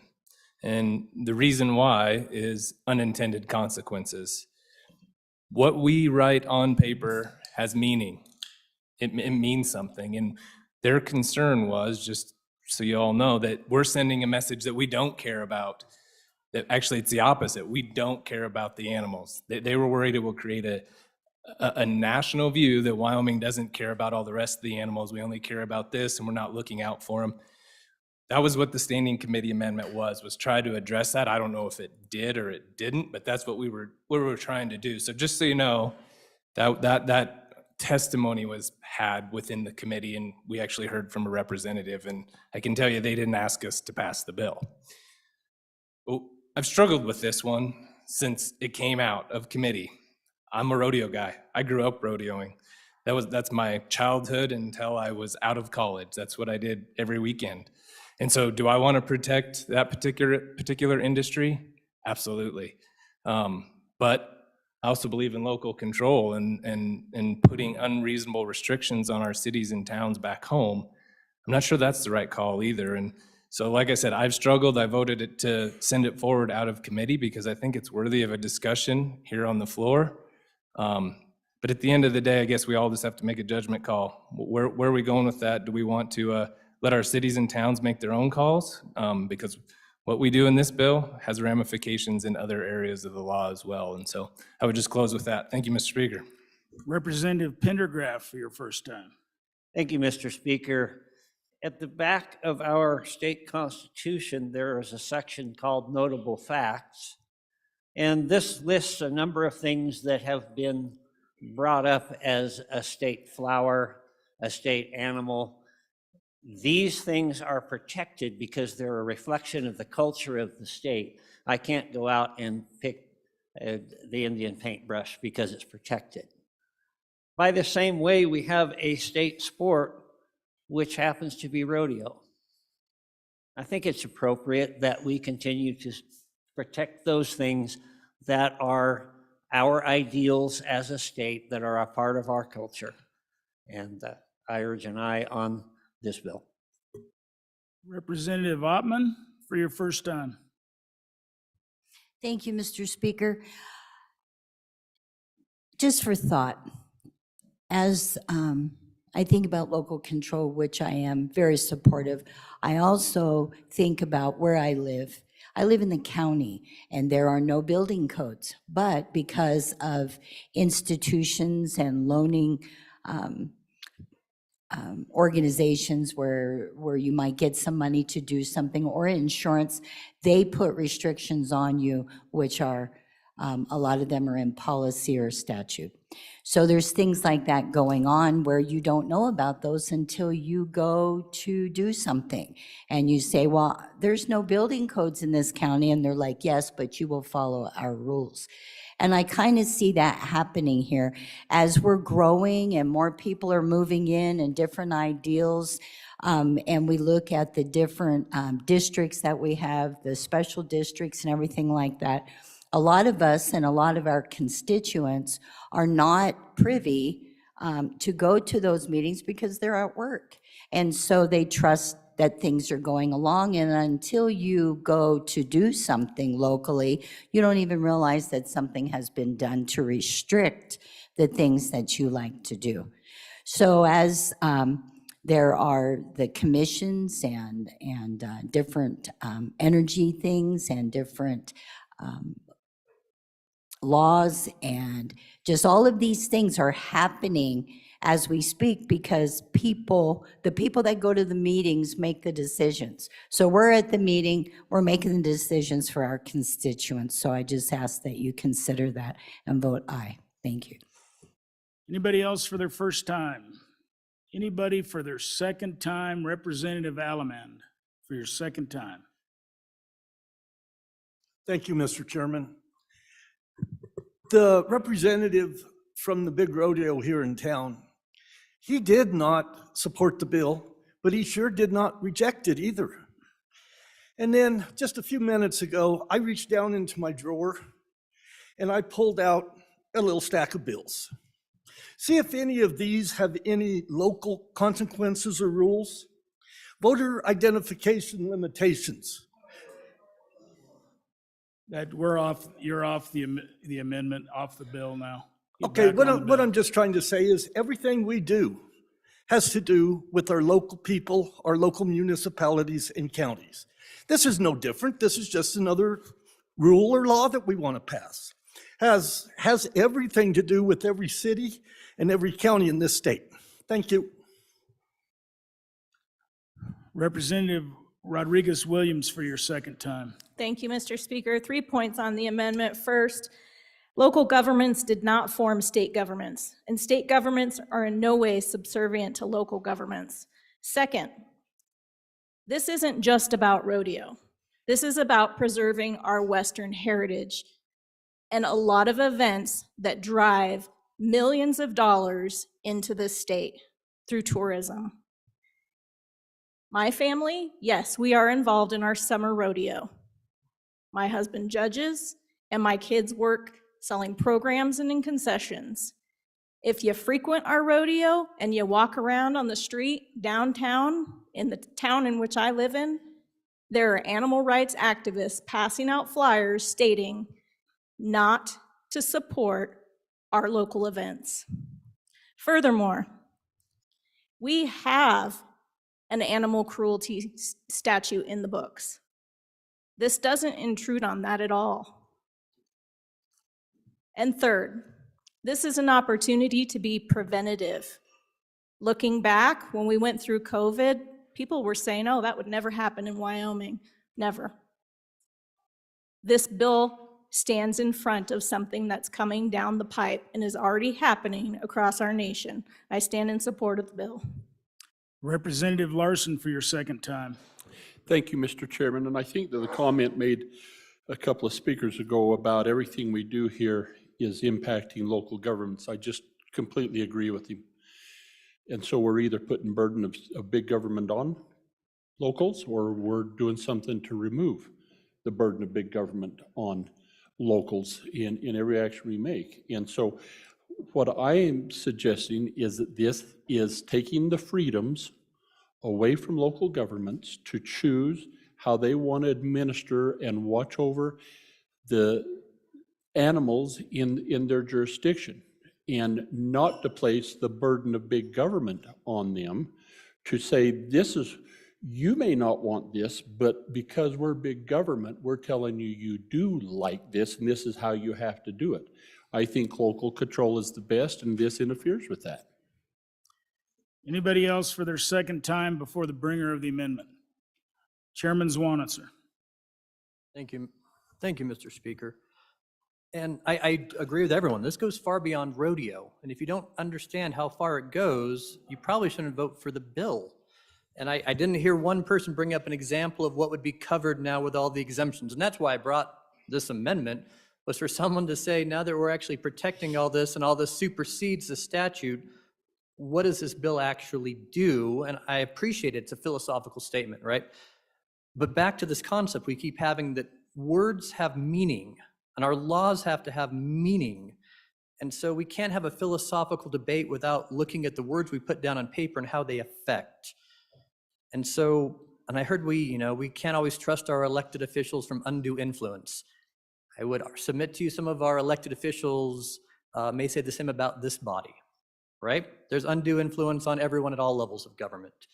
And I can appreciate that, well, I won't even talk about the federal government. It does seem interesting that as much as we dislike the federal government putting laws on us, that we have the same philosophy sometimes on our cities and counties. But I do think in my specific case in my county, with the daddy of them all, I guess we can say, right, there may be times that come up where my city or my county needs to pass something for the health and morality or the safety, the general welfare, to keep our rodeo going, to keep some of our animal practices going. And I don't want them to be hindered by a statute when we only meet here once a year that says, well, you didn't catch this, we didn't quite understand what we were doing, and now we're prevented from doing anything on the ground immediately, quickly at a city council or a county commissioner meeting, and we have to go back to the legislature and wait a year to fix a statute. And that's what I'm really worried. I understand the philosophy, and I agree with it, right? We all love rodeo, we all love our Western way of life. The argument is, does this bill help anything, or does it have impacts and influences we're not totally aware of what we're doing that could cause bad consequences? So I'd ask you to consider that with your vote. I appreciate the policy statement. I just think the wording for the bill needs a whole lot of help. With that, I would withdraw the amendment and ask you to vote no on the bill. House Bill 95 having been read 3 separate times, the question is, shall the bill pass? Chief Clerk, please call the roll. Ellerman. Allred. Andrew. Angelos. Banks. Bear. Berger. Brown. Burkhart. Byron. Chadwick. Chestick. Klauston. Conrad. Crago. Davis. Eklund. Haroldson. Harshman. Heiner. Henderson. Hornock. Jennings. Knapp. Larson Lloyd. Larson JT. Lawley. Locke. Nyman. Newsom. Nicholas. Nemec. Northrup. Oakley. Obermuller. O'Hearn. Olson. Ottman. Pendergraft. Penn. Provenza. Rodriguez-Williams. Sherwood. Singh. Slagle. Smith. Stith. Storer. Strzok. Stivar. Tarver. Trujillo. Walters. Ward. Washut. Western. Winter. Wiley. Yin. Zwanitzer Dan. Zwanitzer Dave. Speaker Summers. No. Are there any changes? Further changes? Closing vote. Vote closed. 30 aye, 32 no. House Bill 95, having failed to receive the affirmative vote of the majority of the members elected to the House, House Bill 95 has failed to pass the House. The next bill for our consideration is House Bill 98. Oh, now we can back up. I haven't read it in yet, so we can back up. No, we can't. We got to go forward. We can back up. Mr. Speaker, Mr. Majority Floor Leader, I move the House stand at recess until 2 p.m. you have heard the motion. All those in favor, let's see committee announcements first before I do that.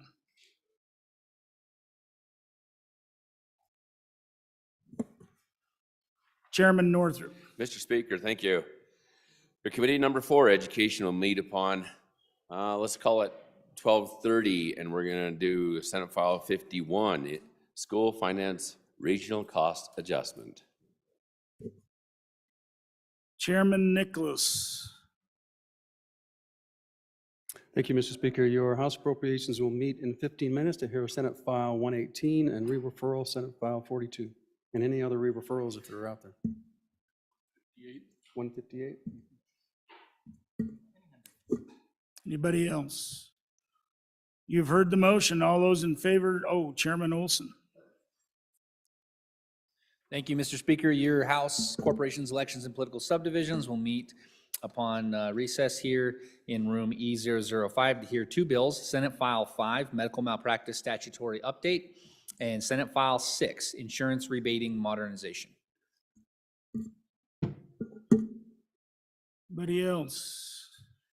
You've heard, Chairman, you've heard the motion. All those in favor say aye. All those opposed? No? Motion carries. We stand in recess until 2 p.m.